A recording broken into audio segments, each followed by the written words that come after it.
Funding made possible by the generous support of the California cable and telecommunications industry.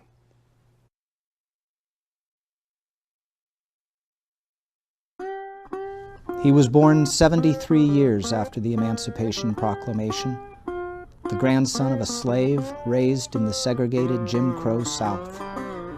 He moved to San Francisco at the age of 17 and became one of the most extraordinary California public figures in modern political times. I did it for you in Mississippi in 64, in Georgia in 68, and it's now California in 72. I deserve no less. Give me back my delegation.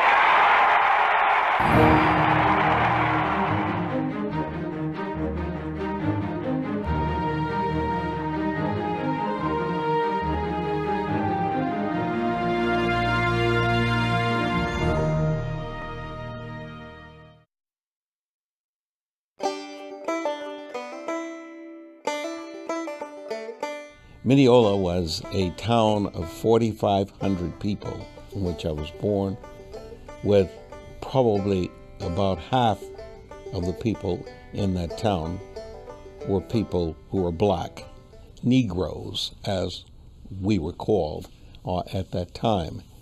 We stayed on the south side of the tracks, and the white people stayed on the north side of the tracks. There was absolutely no cohabitation, so to speak, of the respective races. But the towns were made up of both black and white. It was the time, and everybody was similarly situated. There were no class differences. Everybody was either a farmer or a servant or a person working in some fashion just to survive. Minnie Collins Boyd, and she became Minnie Collins Boyd, but she's my mother. She had 5 children during the course of her lifetime. I had an older sister named Baby Doll Hancock. Baby Doll Tuck was her maiden name because her father was a Tuck. And then there were 3 Browns. And then there was a subsequent brother, James Walton. And then my mother married a Boyd, and no children came of that union, period. Well, but that was the way it was in the South. You sometimes had multiple sisters, brothers, half-sisters, half-brothers, but you were raised just as if you were all from the same bloodline under the same household, and the household in this case would be the grandmother, because the mother had to be away working, because there's no work in Mineola, the kind that she needed and the skill set she had. No work in Mineola for my father, who worked on the train as a Pullman porter and a waiter on the T&P line. And so the grandmother did the raising of the children, and they were all sisters and brothers, just as if they were blood sisters and brothers. My mother was more like a sister, an older sister. She had an incredible mother on her own, and the woman who raised me, the one that we called Ma Dear. It's short for Mother Dear, but we called her Ma Dear. And Anna Lee Collins was her name. And Minnie Collins was her daughter. And Minnie Collins, her only daughter. And Minnie Collins was quite verbal, and Anna Lee was even more verbal. And in that category, there was constantly an exchange every week, week in and week out, with those 2 old black ladies, as I call them, and it was just a lot of fun. And so, yes, I developed a warm friendship over her entire life and my entire life together. And it was a friendship that translated into one of, for me, of nothing except the greatest admiration. Did not know my father at all. My father was a person who worked on the train, which means he worked on the railroad, which means he stayed gone all the time. And the few times that he came back after he and my mother separated, it was one of seldom, if ever, visited with his only 3 children. And that was just the way it was. My father did not provide at all. As a matter of fact, in my lifetime, I cannot ever recall sleeping in the same household where my father was. I had conversations with my father, but only in my adulthood, and only in my titled adulthood. When I came out to California, and after graduating from college and law school, and subsequently running and winning elective office, and becoming somewhat of a known person in the state, whenever there was an occasion that I was going to visit Los Angeles and I was going to make a speech, sometimes my father would precede me at that location and let people know that he was Willie Brown's father, and that they would give him a preference seat. They would treat him with great respect, and after my completing my obligation, I would have a brief period of time before going on to my next event or my next activity to actually chat with him. In his latter part of his life, when he became ill, put him in a rest home and end up handling all aspects of the ending of his life. But the conversations were never of any real substance with my father. I could not, and I cannot recall, one occasion when my father has said or done anything that would be memorable. I don't think I hated him, but he was just another person who was around somewhere and who had been responsible for mating with my mother that produced me, and so I did have an indebtedness, but I'm not sure that that indebtedness translates into either love or hate. In 1951, with a barely full, beat-up suitcase, Willie leaves Mineola, rarely to return, and becomes part of a migration of Southern blacks moving north. He joins a favorite uncle, Itzy, a successful entrepreneur in the underground economy, a lifelong gambler in San Francisco. Willie struggles with a series of odd jobs, from lookout at Itzy's illegal speakeasy to farm worker in the Central Valley. He joins the Jones Methodist Church, becomes the youth minister, forsakes a dream to attend Stanford, and meets a lifelong friend, John Burton, at San Francisco State.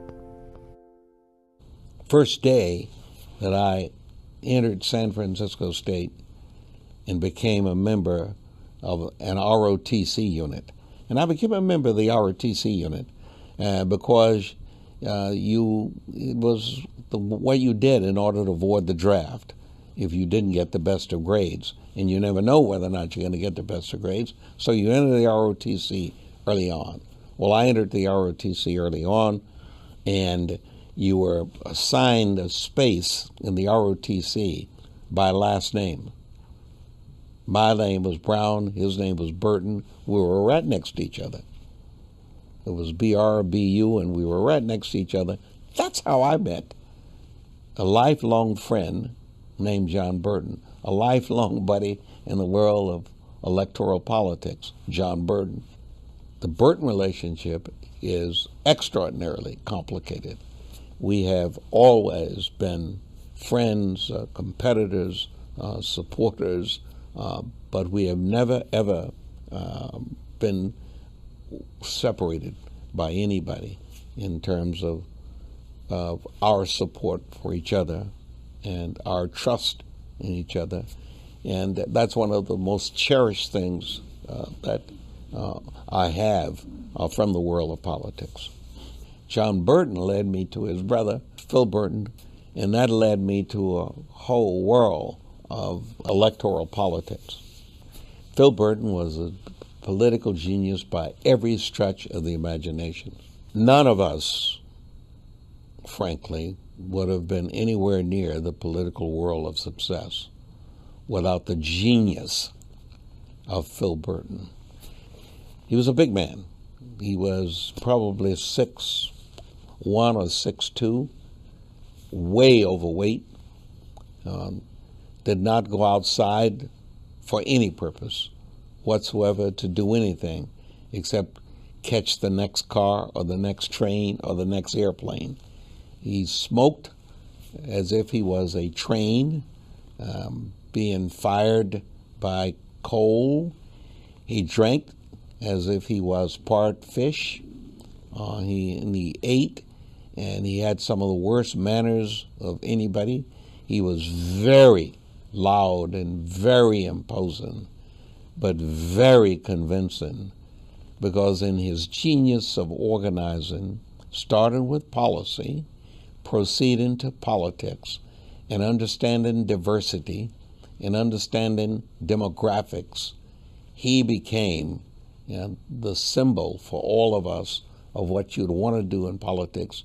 And he shared his power with us by empowering us to fill the slots that he was creating by his magic as a politician. There were cornerstone black organizations that if you were going to do anything in life, you really had to have some familiarity with, and those organizations had to have some familiarity with you. And the NAACP and the black churches played that role in particular in my life on the political side. In my capacity as an NAACP member, I became the chair of several of their committees. I also conducted the first sit-in demonstration in San Francisco when I was turned down to just look at a new home in San Francisco in the Forest Hills area of the city, the Forest Knolls area of the city. And it was quite an occasion, because that's where I happened to meet Dianne Feinstein. Her mother and her daughter, the little baby in a stroller, showed up to participate in this boycott. And then I went from that perch literally immediately into the world of politics with the flavor of having attracted so much attention over that NAACP inspired, in part, inspired effort. In 1962, now a lawyer making a good living representing the outsiders who populated Uncle Itzy's San Francisco nights, Willie married to the fabulous Blanche, from whom he will eventually separate but never divorce, and already the father of 3 of his 4 children, focuses his considerable ambitions on the 18th Assembly seat in the state legislature. Ed Gaffney was the incumbent in that district. Ed Gaffney was a member of the Painters Union. He had been a member of the California State Assembly for some 22 years when I first ran against him, and he was not much of a glamour politician. He was an elderly fellow, but solid as a Democratic vote, a conservative Democratic vote, an Irish Catholic Democratic vote, and he had failed to recognize that San Francisco was going through a vast amount of change because of population, change because of philosophy, period. He failed to recognize that there was a element of folk out there on the gay and lesbian side that were hankering to be a part of the political process. He failed to recognize that the union movement that he had been so much a part of on the building trade side was not open to receiving new people of color as part of their operation. He failed to recognize that there was going to be an integration process taking place with the cops and the firemen and what have you. And as a result of all those things, my candidacy became a viable one. And ultimately, 2 years later, when he was an incumbent for 24 years, I was able to defeat him. And maybe this may have been the first great victory for the Burton machine, so to speak. The interesting thing about my entry into the California State Assembly in '64 is the same time John Burton entered. John Burton took the seat of his brother, Phil, who had then gone off to Congress. So our first exposure in the legislature was to Jess Unruh full-time, with Phil Burton already gone. And it was, frankly, a fabulous occasion. Jess weighed about 300 pounds, and he stood about 6 feet tall, maybe just under 6 feet. He was a big person. He was a Texan. He conducted himself as if he's still in Texas in many cases. He was intolerant of lessers by every stretch of the imagination, and he too had a stroke of genius for the world of politics.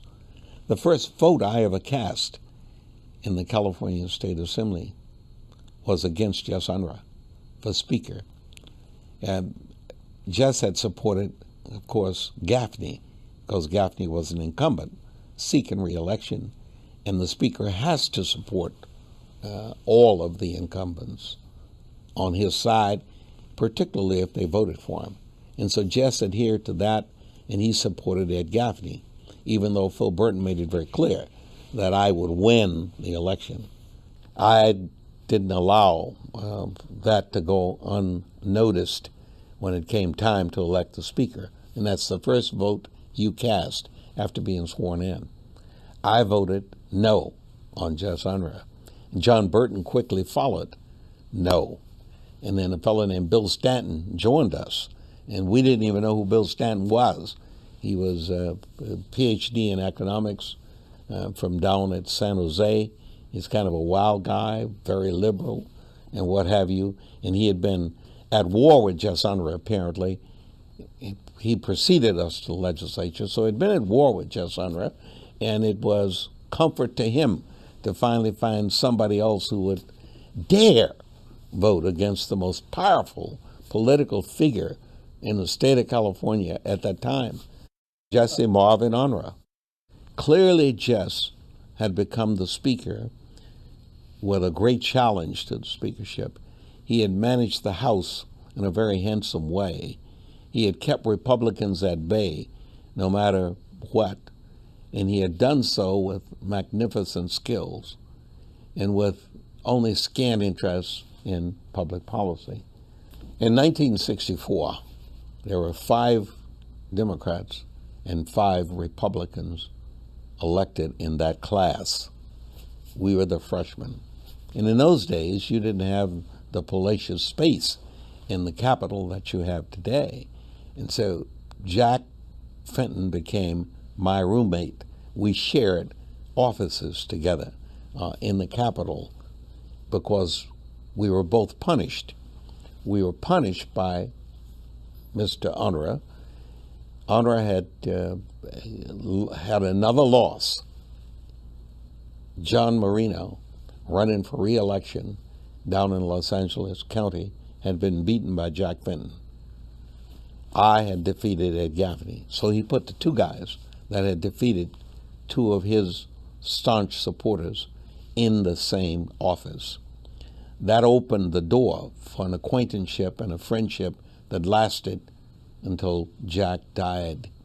Simultaneously, he empowered Moretti, his chosen person, the one that he had the most confidence and the most trust in for life purposes. He empowered Moretti with everything that you could give a freshman. Moretti was very smart. And by the way, Jess Honor also made John Burton his seatmate so he could really keep an eye on John Burton. He put a Republican as my seatmate, a guy named Ike Britsky, who was kind of a racist, but not a malicious racist. He just had all the bad words and all the negative vibes, etc. And so it was an interesting time because the one lifeline to the democratic operation and to everything that was traditionally sacramental for us was from Bob Moretti. And the friendship of playing softball together, playing basketball together, playing golf together became a key ultimately to Moretti's success as Speaker and my ultimate success as Speaker some 16, 18 years later. That's how that friendship started. When Moretti got elected to the speakership in 1970, in the change, he named me as chairman of Ways and Means. I really wanted to be the majority leader because my skills, I thought, were at debate and public utterances. Moretti understood a little bit better, obviously, than I, that the real power in the House would be in orchestrating the substance of the House. And he gave me the chairmanship of the Ways and Means Committee. And Bob trusted my judgment. He trusted my stewardship. He trusted my scholarship. And he knew that I would do the work. It was a brotherhood. It was not just a friendship. It really was a brotherhood. We were virtually of the same age. We were similarly interested in that partnership, which started in the years when Honore was mistreating those who had voted against him, and Moretti was being of assistance, and it graduated into a working relationship that helped make Moretti's speakership a very successful one. But more importantly, it gave me a window of opportunity to demonstrate that I had more than just a flair, that I actually had some potential substance. Bob Moretti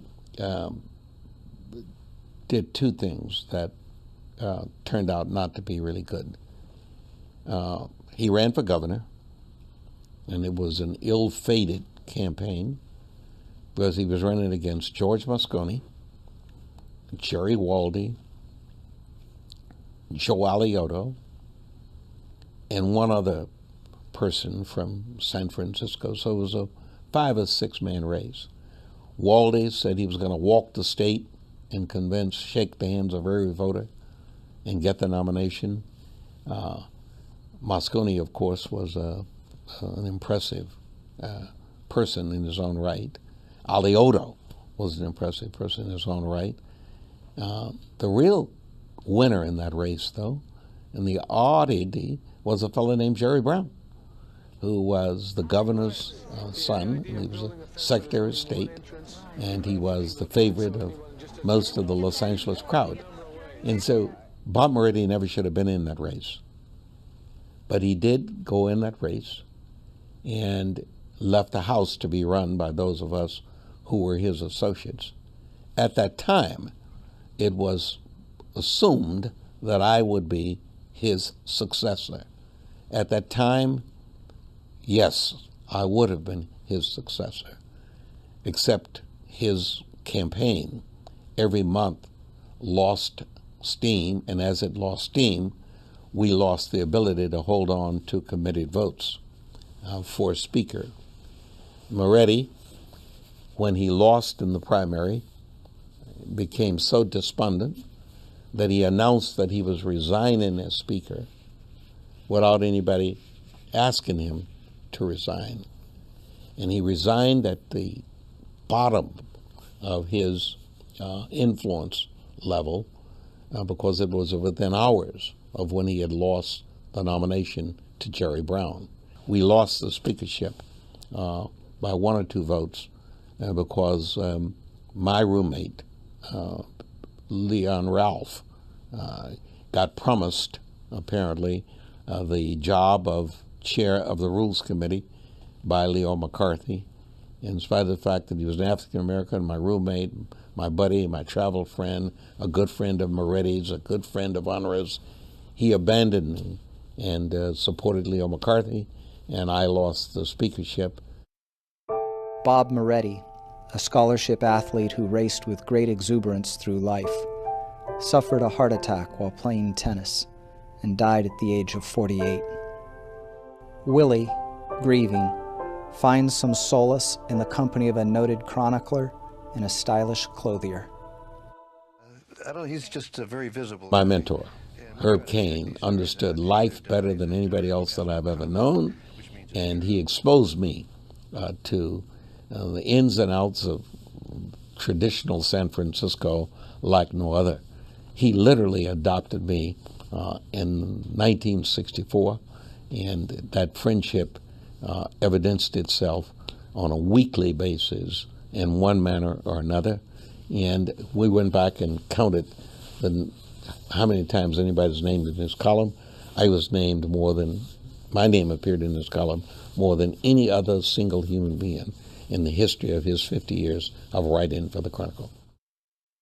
Best friend, Wilkes Bashford, was exposed to me and I to him when he first opened his first store in San Francisco, and the quality of the products and his savoir-faire became much of what I aspired to be about and to. And he and Herb and I lunched for 32 or so years at the same place every Friday.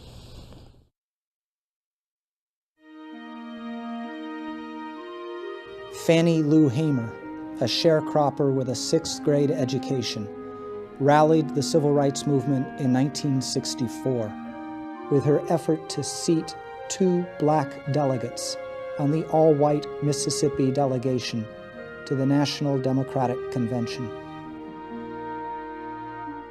4 years later, Willie Brown plays the key role on the credentialing committee that removes Georgia Governor Lester Maddox, an aging white segregationist, and replaces him with a young intellectual named Julian Bond.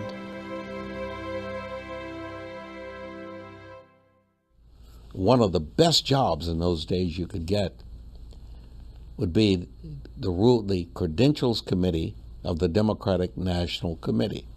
And each state had 2 members, one male and one female. Jess Unruh named me, the male, and Trudy Owens, the female. And we went back to Chicago in the '68 convention, and that's the convention where you had the Chicago 7 emerge, and you had the burning of the draft cards and all those things, because it was post Bob Kennedy's assassination. He won the Democratic nomination in California, but he had been assassinated, and so we had no candidates, so to speak, and that's where we met George McGovern and what have you. When the dust cleared, the cross-examination of the Maddox, who headed the Georgia delegation, by me as a member of the Credentials Committee, in the throwing Maddox out of the convention and seating Julian Bond's delegation, that propelled me to the attention of people who were at the national level, whether they were national correspondents, whether it was Dan Rather. Everybody connected found for the first time about Willie Brown, or found out about Willie Brown, this Californian. I was co-chair of Robert Kennedy's campaign in California, and it was, frankly, my ticket to D.C. if he had won. I really was going to do something in D.C. if Bob Kennedy had won. I would have gone from there to probably the Justice Department. I was actually with Edward Kennedy on the night Bobby was assassinated. He was working Northern California. We became lifelong political buddies all the way till his death. That guy was, he literally, the two brothers that were assassinated, he absorbed all of their energy, all of their skills, all of their ability, and became maybe the most prolific substantive producer of legislation in the history of the U.S. Senate. At the 1972 convention, a defiant Willie Brown is impatient about seating his own delegation, one that reflects the growing diversity of the state. I, along with John Burton and Dolores Huerta, had become the three co-chairs of the California delegation. We had won on McGovern's behalf in California, and a fellow named Frank Mankiewicz, who really ran the McGovern campaign operation, along with Gary Hart, had decided that there should be diversity in the nominating process. They asked if I would consider anchoring the debate for the fight over the delegate seating. You know, in this day and age, you now have teleprompters. In this day and age, you have people who write the speeches and go over them 3 or 4 times and make sure all the phrases are what they are supposed to be. In 1972, you made the speeches the way preachers preached in 72. You made the speeches the way people debated. You made the speeches from the heart. You made the speeches from your own knowledge. You made the speech that you thought would really work. And in many cases, you made the speech as you were making it. This is one of those occasions. I actually walked up there, having been preceded by 3 people before me, and it was one of those rare occasions when everything just seemed to work. I decided that I would go back and reference 1964, when Fannie Lou Hamer and the Mississippi delegation, that had been the issue. When we had did the Georgia delegation in Chicago in 68, I cited each one of those, laced them together, and how there had been a major effort by California in each one of those, and how I had played somewhat of a role in each one of those, and how, as the co-chair of the California delegation, we deserve to be paid back for our previous efforts on other people's behalves. And that's where I did it for you in Mississippi in 64. I did it for you in Chicago in 68. It is now time for you to do it for us in Florida. And that's when I said, seat my delegation. I did it for you in Mississippi in 64, in Georgia in 68, and it's now California in 72. I deserve no less. Give me back my delegation. And that was a 5-minute demonstration on the floor that was triggered by virtue of those words. And it was covered nationally like no other speech on that particular occasion. Judge Moscone was quite a guy. He was really a guy's guy. He was a ladies' guy. He was a family guy. And he drove a purple, almost lavender automobile, foreign made. And in those days, the mayor didn't have a driver. The mayor drove himself. And George religiously did exactly that.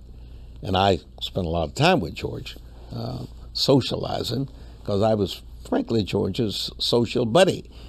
However, George was also had the potential to get us in a lot of trouble, because George would not tolerate one insult on a race basis to anybody, and in particular me.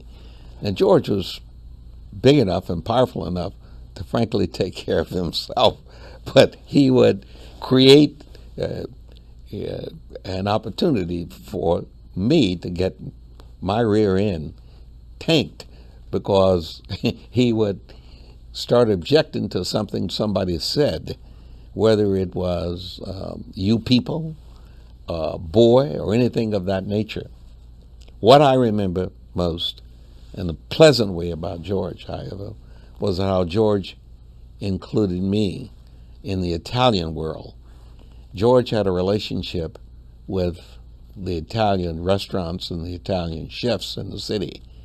They had an occasion when about once a month at one of the restaurants on a Saturday, they would do lunch just for the chefs and the owners and the operators of the restaurants. And they were great events. It was impossible to get an invitation to those events. Moscone, being their star hero, was always included. He wouldn't allow himself to be included unless I was included. The only problem is they only spoke Italian at these events, and you also had to have an Italian name. That's where my name became Guglielmo Brownini, given to me by my friend George Moscone. November 1978 was a particularly bitter time in San Francisco. In the middle of the month, on the 18th, the once politically acceptable Reverend Jim Jones led 909 of his 1,100 followers, including 200 children, to a poisonous Kool-Aid mass suicide at their jungle exile in Guyana. 9 days later, a city upended from an incomprehensible tragedy was body punched by the assassinations of Mayor George Moscone and Supervisor Harvey Milk. San Francisco had become a wonderful place with Moscone's ascendancy to the mayorship.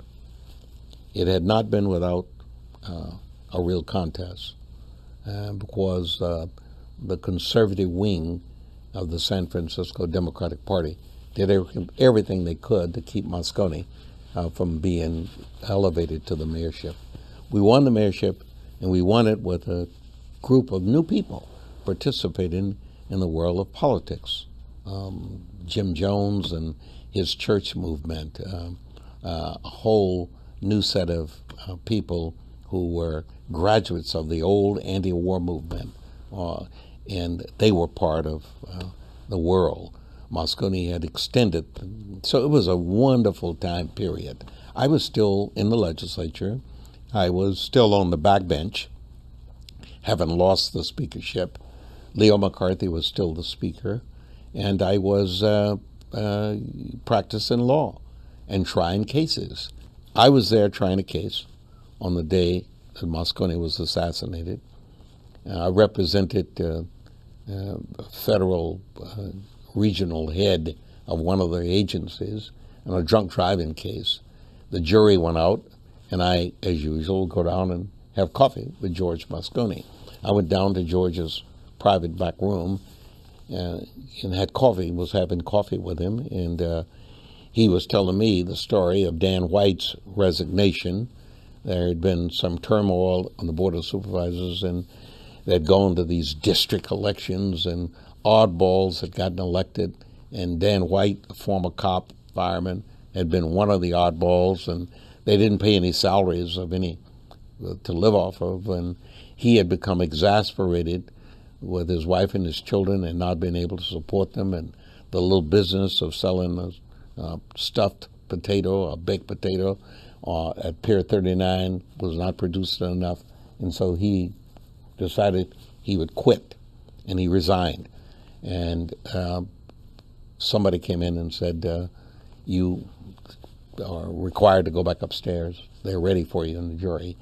And so besides that, Moscone's got to talk to Dan White. So what does he got to talk to Dan White about? So, well, Dan White had called and asked if he could just see Moscone one more time. He had already been lobbying Moscone earlier in the week to try to convince Moscone to let him withdraw his resignation, and Moscone wouldn't do that. Moscone told me he couldn't do it. You resign, it's already on record, and it's not Moscone's option to do it.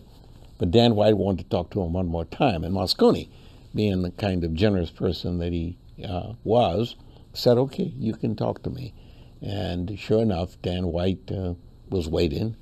I left, walked right past Dan White as Dan White went in to see Moscone in the regular office. And apparently Moscone invited him to join him in the same space in the back office where we had been drinking coffee.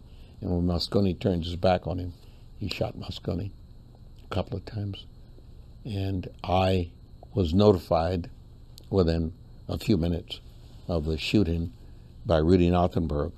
He was, at that time, on Moscone's staff. He came up and said he thinks Moscone was dead.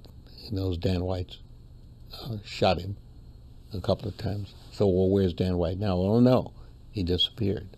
We did not know that he had gone over to assassinate and to kill Harvey Milk, another person that he considered a nemesis of his. And I immediately was surrounded with police protection, because the assumption by some people in authority in the city at that time was that this was not an isolated incident, that in fact it was probably a retaliation by somebody for all of the murders that had been orchestrated by Jim Jones in Guyana. And that was a horrible experience. So being surrounded and protected, we did not know of what had occurred in the Board of Supervisors chambers or in the offices when Dan White killed Harvey Milk. And we did not know that for, well, I don't know, 5 or 10 minutes. Dianne Feinstein is the one that advised us that he had shot Harvey as well, because he walked right past her to get to Harvey's office, and he told her he'd be right back. According to her, she made the announcement about George's death. I'm amazed that the makers of the movies and the people who observe and write about what they think was the history of the city during this time period would discount and depreciate Moscone's contributions. Harvey Milk obviously was the first gay person elected to public office in San Francisco, and I think openly gay at least. But that's it. He didn't do anything else. Absolutely nothing else on the substantive side. Didn't have time to do anything on the substantive side. On the other hand, George's legacy is still reflected in much of what we do in San Francisco and how we do it in San Francisco. I think if George had lived, we would have seen George ultimately elevated to the governorship of the state of California, maybe even the U.S. Senate. That's how talented George really was. That's how attractive George really was. That's how significant George really was. Dianne Feinstein would have been out of politics. Her career was resurrected, and that's a terrible way to have your career resurrected. But she had lost the mayorship on 2 occasions, and she had run very poorly in that capacity. She really did believe that she was not suited for elective office, and she would have been out at the end of her supervisorial term. She ended up being the acting mayor by virtue of her presidency of the board, and we went on to help elect her mayor. The entire Moscone operation, Burton operation, help elect her mayor, and then we fought off a recall, or assisted her in fighting off a recall. And then when she left the mayorship and ran for governor, we helped her get the nomination over, I think it was John Vandekamp, who had said the legislature was a swamp and he was going to drain it. Well, we drained him out because we put together 80 legislative districts with individual Dianne Feinstein campaigns. We got her the nomination, but she did not win against Pete Wilson in the governorship. But she came back 2 years later and won an open seat for the U.S. Senate, and the rest has been history. Willie Brown would serve more than 30 years in the California legislature, including 15 as Speaker of the Assembly. His leadership would only be seriously challenged once by a group called the Gang of Five. The Gang of Five was made up of Gary Condit, Rusty Reyes, Steve Peace, Chuck Calderon, and Jerry Eves. They were all people whom I had participated in electing to office. Rusty, from his hanging out with me at Perry's in San Francisco, where we both had Porsches and loved, at that time, Versace clothes. Gary Condit, who was into country and western music, and Steve Peace, who thought he was the most brilliant man in the world, and he loved exchanging and swapping stories with me. Chuck Calderon, because I had named him the chair of the committee that ultimately produced interstate banking, giving him really high profile. And Jerry Eves, just because Jerry Eves was like a good old boy and older than the rest of them. And those five people came in to see me to tell me that they thought I had set the record for the speakership, which was 7+ years, and I had exceeded Jess Unruh and Leo McCarthy's tenure, longer than anybody in the history of the state of California. But they were restless, even though they were chair of committees, and even though they had a tremendous amount of power, even though I had included them in my trips to places like the Academy Awards and what have you, and even though they were viewed as the teacher's pets by people like the late Lou Pappas and others, they thought that it was time to tell me that I needed to consider moving on and letting one of them become speaker. And that was a shock for me, beyond belief. And I responded accordingly by offering them the opportunity to take as much time as they wanted to take with me in my office on that particular morning, so that I'd have a better understanding of what they had going.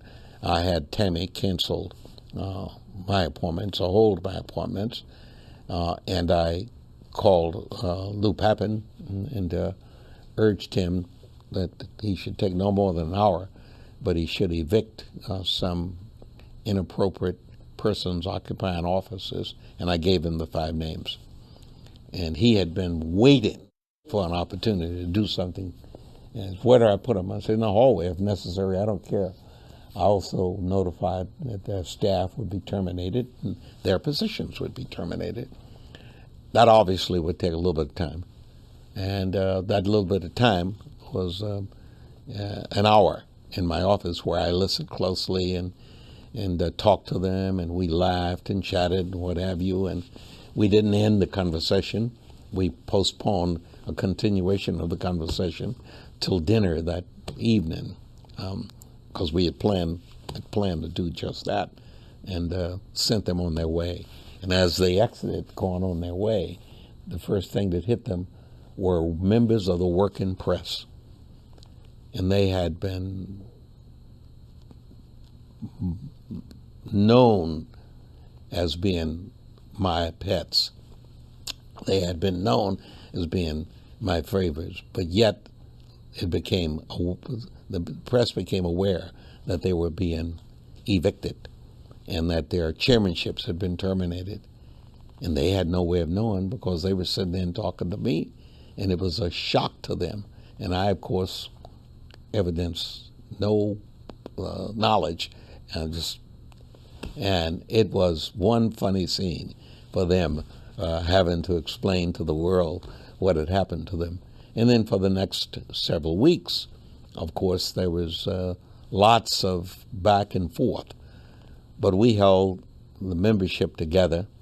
They thought they had some Republican support but on the day the vote was going to be taken after the primary and after the fights in the primary, primarily over the speakership, I had to make the sad announcement that Richard Longshore, a man they thought was going to vote for them, had died on the tarmac on his way to the Capitol for purposes of voting. What they did not know is that there were 4 or 5 Republicans who would never have voted to oust me. And unless you get 41 votes to oust the speaker's vote doesn't come up till the next time a legislature is elected. And they would have to oust me by vacating the chair. And they made the motion to vacate the chair, and they could not get anything going except their 5 votes. The Republicans would not join them, and I ended up holding on to the speakership and eventually extended an opportunity for them to continue to participate. And they're all friends now, but it was a traumatic time. And on reflection, it was a fun time. Ever the showman, and wanting a legislature where communication and clarity were hallmarks, Willie Brown, in 1991, is instrumental in helping to create the California Channel. One of the staffers who had been watching CNN C-SPAN, came to me with the idea that we ought to do a California-type C-SPAN. And I went, of course, to the Senate and said, I think we ought to do it, and they turned me down.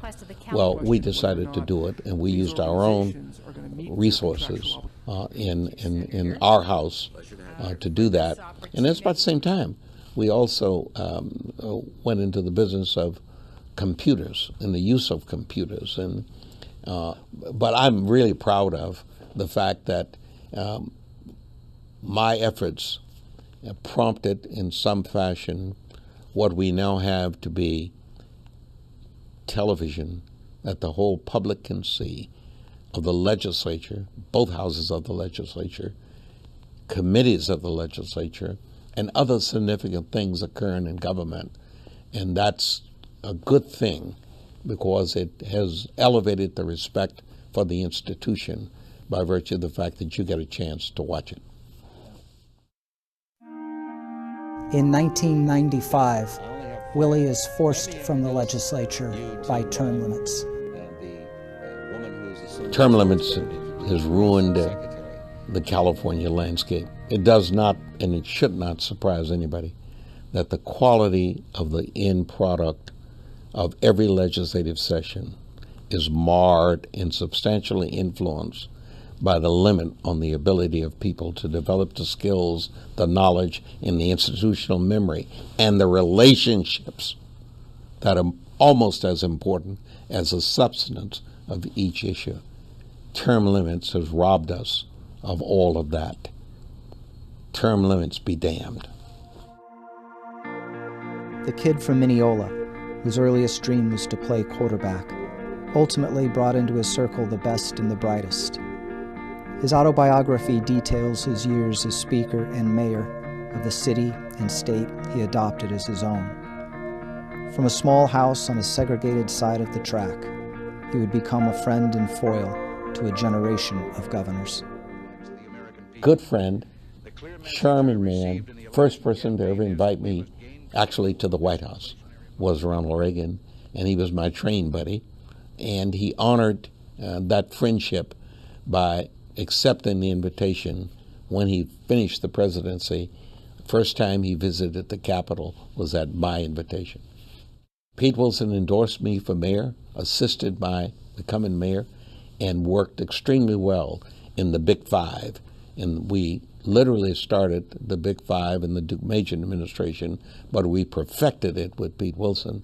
And Pete Wilson was a legislator and a friend of the legislature, and still remains a friend till this day.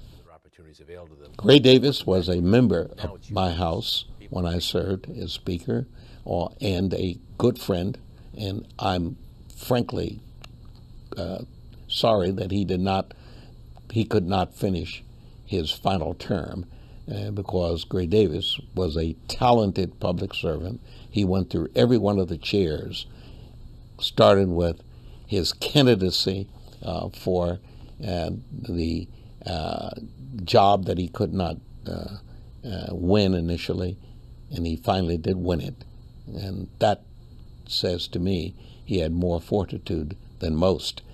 But Gray Davis's first exposure to me, he was my driver in Los Angeles in a campaign back in the early 70s. Arnold was a very good friend. Met Arnold 25 or 30 years ago, just as he was becoming the great movie star. That friendship remained through his governorship, and it remains to the present day. Jerry and I worked well together, all during his first term. Jerry named me to the Board of Regents, the first time any sit-in member of the legislature had ever been given a direct appointment to the Board of Regents. Jerry did that for me, and when I had 2 years with him as Speaker and he was Governor, they were probably the two most productive years of the speakership, being able to influence the governor's office, even greater than either the subsequent governors, Duke Majan or Pete Wilson. So Jerry was up to it in those days. And then in the new term, I had spent some time at Jerry's request in discussions with Jerry. We were both mayors together in the Bay Area, and then I assisted with his attorney generalship, and I assisted in his efforts to become the new governor. I haven't had as much contact with him since he's been sworn in, but I still have a good time with Jerry. I would say that the life of Willie Brown represents a positive chapter in America. It can be instructional, sometimes inspirational, but at all times fun. Believe me, what I see is exactly that. You look like the diversity of what California is and what California will be in the future if we continue to legislate, agitate, and elect good people to public office.